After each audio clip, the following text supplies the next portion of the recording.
Good afternoon and many thanks for joining us this afternoon. It is a pleasure to have you always on the spot.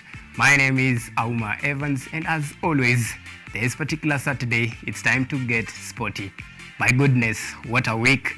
It's a week that we have seen the squabble between Football Kenya Federation, embattled President Nick Mwendwa and Sports Cabinet Secretary Ambassador Amina Mohamed still embattling on the battle of who really has the key to the said, or rather the troubled house. Well, from football fiasco to 12 Premier League CEOs now saying they won't, they can't, and of course participate in football activities unless it is sanctioned by football, that is the International Football Governing Body, FIFA.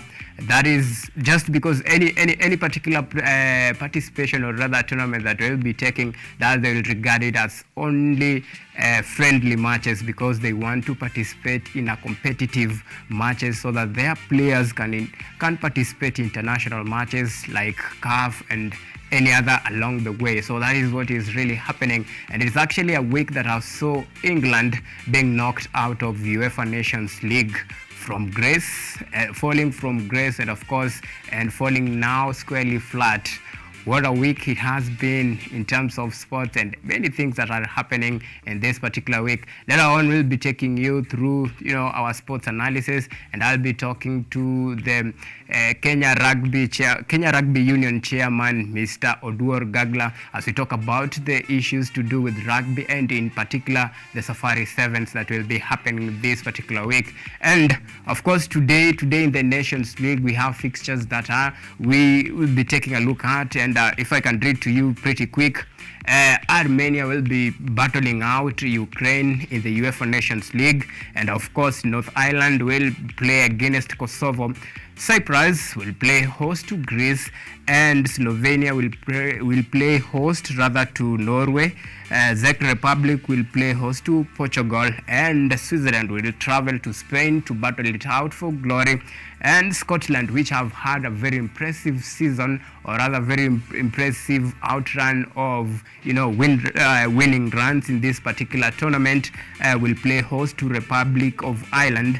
Israel will welcome Albania, and Iceland will play, of course, Iceland versus Football Union of Russia. They were supposed to battle each other for glory, but it has been postponed due to ongoing war between Ukraine and Russia, and of course FIFA imposed that particular suspension on Russia because of that, the engagement of the war, and that particular match has been postponed this later on. And now it's time to take you through our sports highlight of the week, and I will start by story number one, of course, that has been of great week. Now, Commonwealth 100-meter champion and Africa record holder at the same time, in the same category, Ferdinand Omanyala has clinched Sports Personality of the Month award of August, while also walking away with LG washing machine worth 105 Kenya shillings. The 26-year-old beat rugby star Billy Odhiambo, 800-meter sprinter Mary Mura, and Helen Wawira, who claimed bronze in the Commonwealth in Paralympic competition, to the prize.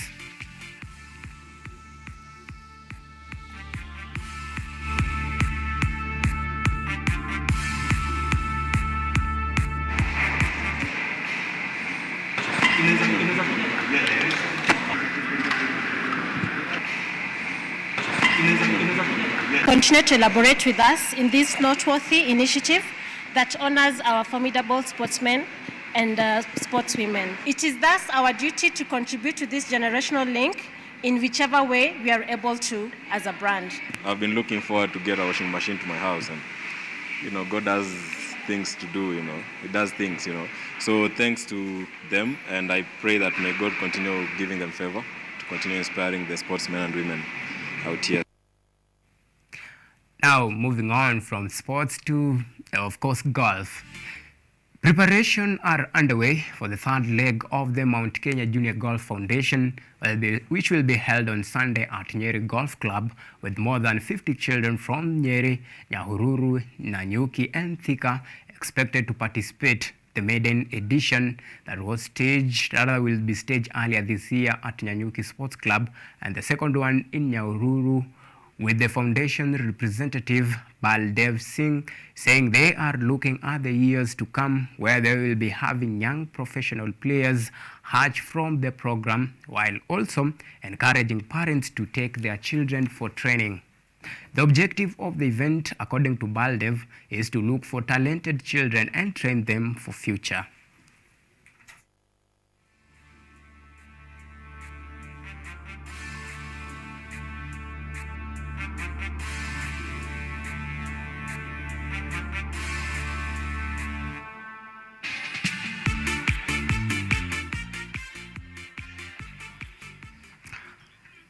Well, from golf to rugby, the Safari Sevens is confirmed to make a comeback at the RFAU grounds after 2 years of hatches that saw the 2022 event not held due to COVID-19 pandemic, with the 2021 edition taking place at Nyayo National Stadium. The Kenya Rugby Union has confirmed the 25th edition of the tournament will be held at its original venue on the Gong Road from October 14th to 16th.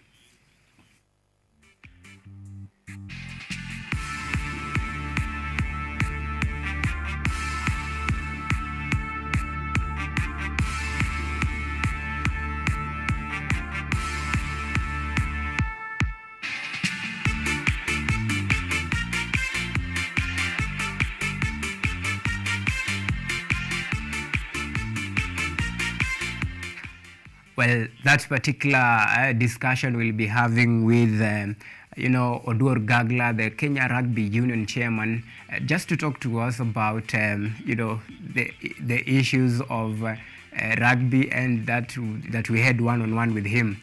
Now, moving on to some other, interesting stories. The Kenya Wheelchair Basketball Federation President Alfred Simiyu retained his position as the Federation President for another term. Simiyu, who was elected unopposed, will head the Federation with Joseph Ochieng as the Vice President. Edwin Murwa as well retained the position of Secretary General and will be deputized by Abi Sagala. A total of 22 members undertook the election, with 8 officials being given the mandate to serve for the next 4 years.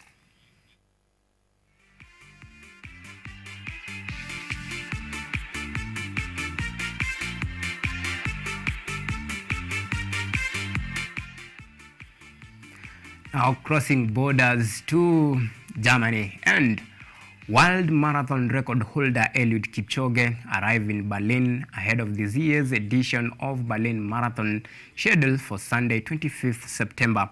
The Kenyan Jim, who is considered the greatest of all time in athletics, will be chasing his own record of 2 hours, 1 minute and 39 seconds.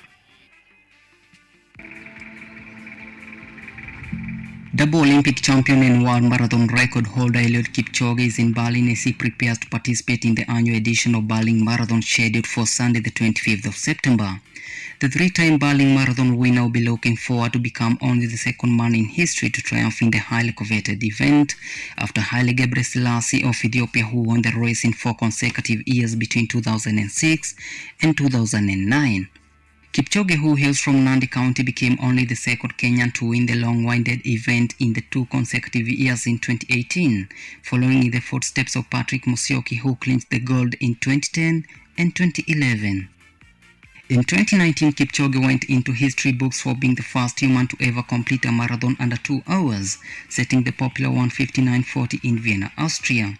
The 41-year-old has been participating in tough training sessions in the last few weeks, noting that it's only through learning that any marathoner can perfect his talent.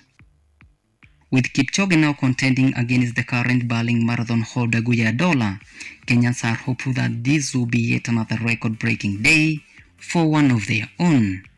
Lincoln Chege, KUTV. Well, thank you, Lincoln Chege, for that particular report. And now to some the battle, the squabble between Football Kenya Federation and Ministry of Sports that has really rocked football in the country. And Football Federation President Nick Mwendwa has today resumed office at Kandanda House, accompanied by Chief Executive Officer Barry Otieno and a host of other officials.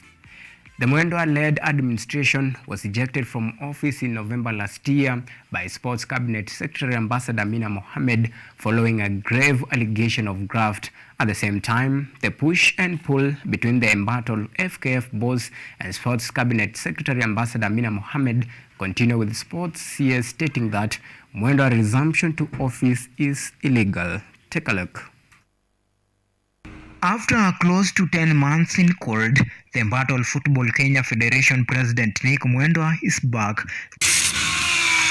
This time with a message of hope that perhaps football enthusiasts and stakeholders in the country are yearning to hear after months of drama and confusion that has rocked football activities in the country. Mtu amesema freedom has come. Leo freedom imerudi katika football. Leo tumefungua goal project. Tumefungua ofisi za FKF tena. As the flamboyant FKF boss make his return to the helm of Kenyan football, Mwendwa had one person to thank.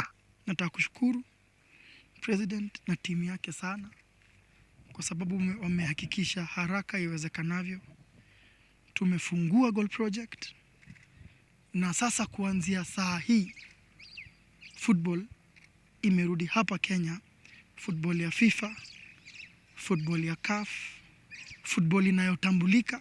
Mwendwa has laid down elaborate plans that will see the most loved game in the world return to normalcy.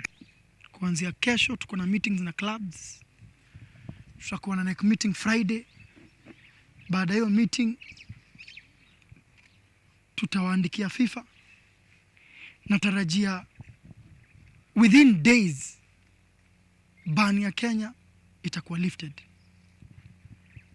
Ban ya Kenya ikiwa lifted, nataka kuwaambia hapa mwezi wa 10 Harambee Stars na Harambee Starlets watarudi kwa kiwanja. Mwendwa called upon training of the football players in a bid to get ready for the FKF Premier League, the Super League and the Division 1 that are expected to start next month. Niambia vijana warudi kwa viwanja, waende wa train. Kwa sababu 1 month from today, Premier League, Super League, Division 1, mpaka chini ligi zetu zote 7 zitaanza. Kwa hivyo kama wewe ni official, uko kwa grassroots leo, anza kupanga ligi rasmi itakayoanza mwezi moja kutoka hivi leo. Mambo ya ligi yataisha. Mambo ya referees tutarudi haraka iwezekanavyo. In a matter of days kurudi training ya referees. Ndio kabla tuanze ligi marefu watakuwa wametrainiwa. However, the court is expected to rule on Wednesday on whether fresh charges will be taken against Mwendwa or not. After his initial case was dropped by the Director of Public Prosecution Nurdin Haji, after Sports Cabinet Secretary Ambassador Amina Mohamed ordered an audit on FKF accounts. Will Mwendwa's return to the top seat usher in a beginning of a new era and restore sanity and trust in a local football governing body? Again, nobody's making the judgment. Auma Evans for KUTV, Nairobi. Well, it's a prayer of every football enthusiast and stakeholders in the country that, football will resume in the country, and of course Kenya will be recognized by FIFA. Well, until then, we just hope that things will get to normalcy. Now, moving on. Kenya Premier League giant Gor Mahia concede 1-0 defeat to Football Kenya Federation Division 2 side Marafiki FC in a friendly match at Kanunga Stadium in Nyeri County. Ahead of the upcoming season, John Masharia gave Marafiki victory through a thunderbolt shot in the 78th minute that brought a historic moment in the conquering Kogalo. In other friendly matches played, AFC Leopard beat National Super League side Moranga Seal 3-1 at St. Sebastian Park.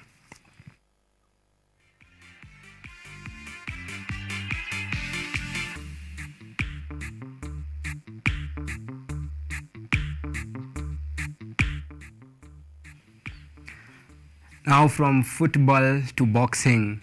Kenya Hit Squad captain Nico Koth has finally exited the boxing ring after a stellar career of 14 years. The 2022 Africa Boxing Championship in Maputo, Mozambique marked his final journey in the ring. The proficient boxer hinted at retiring after the Birmingham 2022 Commonwealth Games in the United Kingdom, but withdrew to take one more last shot before finally hanging his gloves.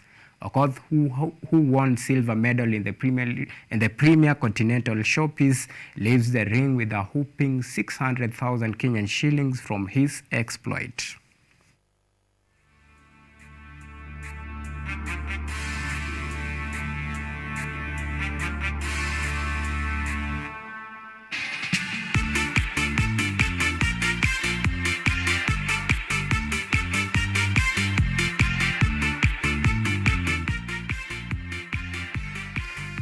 Well, walking home with 600,000 Kenyan shillings is not, a bad thing for Captain Nick Okoth to at least, exit the world of boxing with something in his pocket. Of course, we wish him all the best as he takes his new role as coaching in the boxing world. Now, moving on.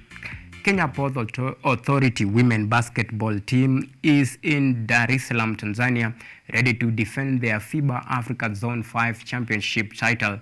The 12 women squad arrived in Dar es Salaam on Wednesday together with their 6 officials 6 days before kicking off of the tournament.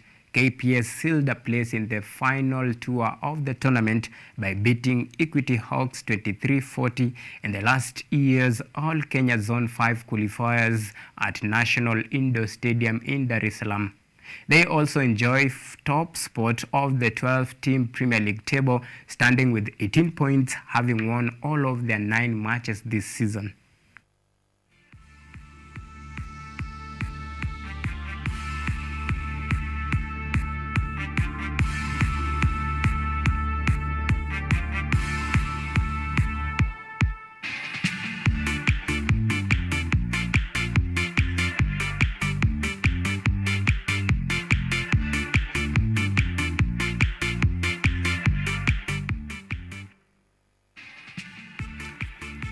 Now, cross